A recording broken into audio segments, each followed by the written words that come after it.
Nós temos evidência na Bíblia, Everson, que a Bíblia fala o seguinte, que aquilo que nós ligarmos na terra será ligado nos céus. Isso. A Bíblia vai dizer que a nossa luta não é contra carne nem sangue, mas sim contra principados e potestades e o exército do mal. E é muito difícil para nós, eu falo para o homem, quando eu falo nós, eu falo homem natural, ele compreender as coisas espirituais. Porque nós temos uma tendência, Murilo, natural, de acreditar e de entender aquilo que nós vemos. E quando nós falamos do reino espiritual, nós falamos do reino invisível. Nós falamos daquilo que não vemos. Paulo fala na carta para Romanos, a partir do capítulo 14, versículo 17, ele diz que o reino de Deus não é comida nem bebida, mas é paz, alegria no Espírito Santo. Quando você fala, Fabrício, que o reino de Deus espiritual, que as pessoas acreditam mais no que está vendo, e aí Paulo faz um alerta que nós devemos, nos adverte, que nós devemos atentar mais para as coisas que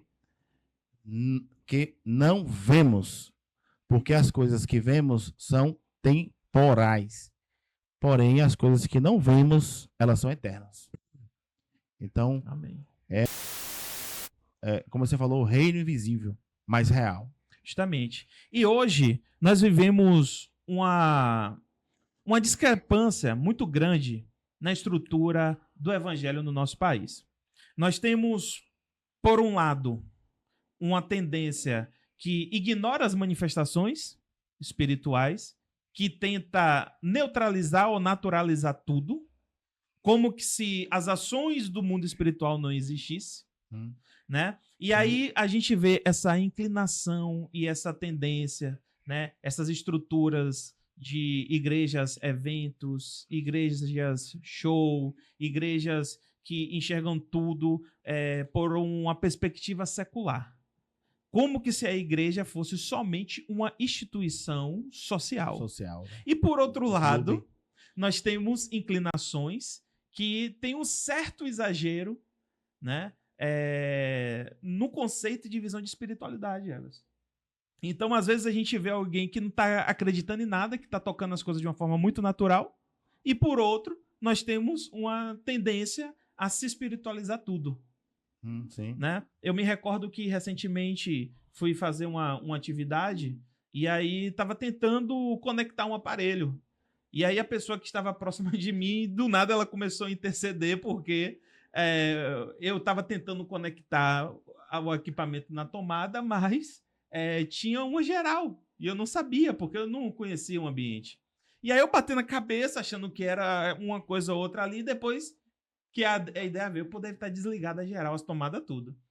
Sim. E a pessoa já dizendo, não, é o demônio, é o Satanás, está repreendido. Aí foi chamar um ardor, tá lá para orar.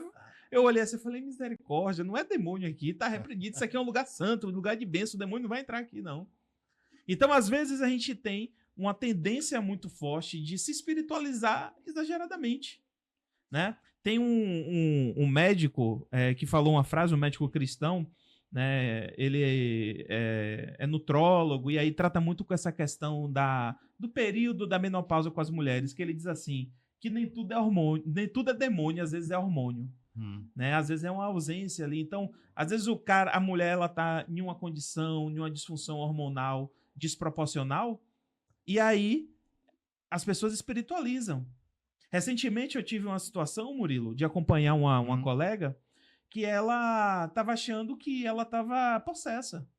E ela veio conversar comigo porque ela estava depressiva, ela estava se sentindo triste, sem motivação. Então ela veio pedir para orar para ela, achando que ela estava com um espírito maligno. E eu falei assim, querida, serva do Senhor. Eu falei, você manifesta fruto do Espírito Santo. E aonde o Espírito Santo está, o diabo ele não habita. E eu conversava com as coisas dela sobre a Bíblia. Ela mostrava boa racionalidade. E eu falei assim, você tem consciência das coisas. Uma pessoa que está sofrendo uma opressão demoníaca, ela não vai ter essa percepção que você tem. E aí, fiz um acompanhamento mais próximo dela, vi que espiritualmente é uma pessoa jovem, batalhadora, que vive uma diversidade como a maioria dos jovens que estão tentando se estabelecer. Mas eu orientei ela a procurar um especialista médico. E ela foi, o médico passou os exames para ela. Quando ela chegou lá, eu não me recordo agora o indicador de ferro dela, mas era tipo assim, tinha que estar em 70, o dela estava em 12. Ela tinha menos da metade da quantidade de ferro necessária. Sim. E aí o médico falou, essa indisposição, essa tristeza, essa sensação de depressão que você está passando é falta de suplementação de vitamina. Ou então alguma coisa que aconteceu com você, a gente precisa investigar, que derrubou, né, sua vitamina. Então, a gente vive essa controvérsia, né, das vezes da ausência extrema de um lado e do exagero extremo de outro. E a gente precisa se aprofundar no conhecimento da palavra e entender, né? Aprender a discernir os espíritos, ter discernimento espiritual para identificar essas situações e conseguir orientar a igreja. Um ponto, Fabrício, muito importante, você falando aí, que é um dom do Espírito Santo, está lá na carta de Paulo aos Coríntios, quando Paulo ele orienta os irmãos de Coríntios, que a igreja de Coríntios é uma igreja bastante espiritual, porém era uma igreja carnal. Ô Murilo, no primeiro capítulo, quando você lê ali, você percebe que Paulo fala assim, que eu gostaria de falar com vós como espirituais, mas não poderei falar como espirituais, porque vós sois carnais, porque há dentre vós pessoas, divisão, contendas. O espírito mundano já tinha entrado na igreja naquela época, no primeiro século da igreja de Cristo Jesus. Então, quando Paulo faz esse alerta, ele relata sobre a necessidade dos cristãos de pedir a Deus, ao Senhor, os dons espirituais que concedido, e será, está sendo concedido o dom de discernir, porque a Bíblia diz que em parte nós conhecemos e em parte profetizamos. Essa situação que você falou aí, Fabrício, com certeza é conhecimento, não precisou, né? Não, é uma operação maligna, é uma opressão, não, é conhecimento, entendeu?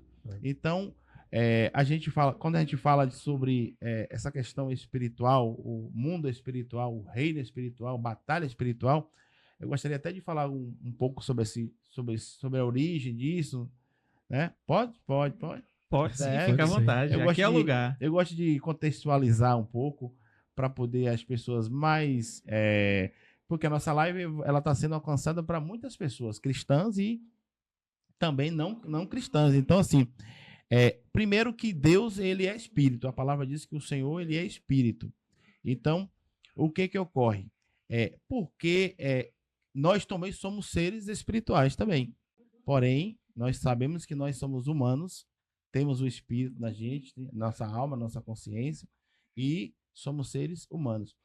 Mas o que eu quero explicar é que como que isso ocorreu, como que chegou a esse ponto, porque o ponto é também batalha, né? Batalha espiritual. A gente vai chegar lá. Acho que eu estou antecipando aqui Fabrício? Fabrício já deu uma pincelada ali na estante, as armas da nossa milícia, mas essa batalha, Fabrício e Everson, os parucianos que estão ouvindo a gente aí nessa live, começou na eternidade, quando o adversário, que era um querubim ungido, ele incomodado, ele queria ocupar, ele era um anjo querubim, ele era belo, ele era formoso, a Bíblia diz que ele estava no meio das pedras afogueadas, ele era perfeito, né? Desde a sua criação, até que no dia achou-se nele iniquidade, ou seja, achou-se nele pecado, e Deus retirou ele desse estado de anjo, de querubim. E a Bíblia diz que ele habita nas regiões celestiais. Nós sabemos, lá no livro de Isaías 14, fala um texto bem interessante, Fabrício, que o adversário, ele queria ser semelhante a Deus. Ele: subirei acima das mais altas das nuvens de Deus e serei semelhante ao Altíssimo. Mas aí Deus que prescuta, que é onisciente, que é onipresente, conhece o coração, sabe tudo que passa. Deus foi e tirou ele dessa posição de querubim ungido, e tirou ele. A partir daí, o que aconteceu?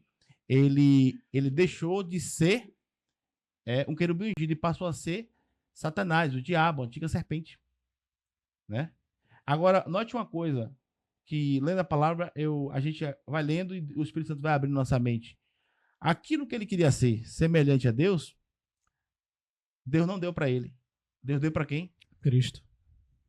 Mas para quem? Para o homem. Para o homem. Porque quando o Pai faz aquela reunião ali no céu, ali, ele diz assim, ó, façamos o homem a nossa imagem conforme a nossa semelhança. Então isso irritou muito o adversário da nossa alma.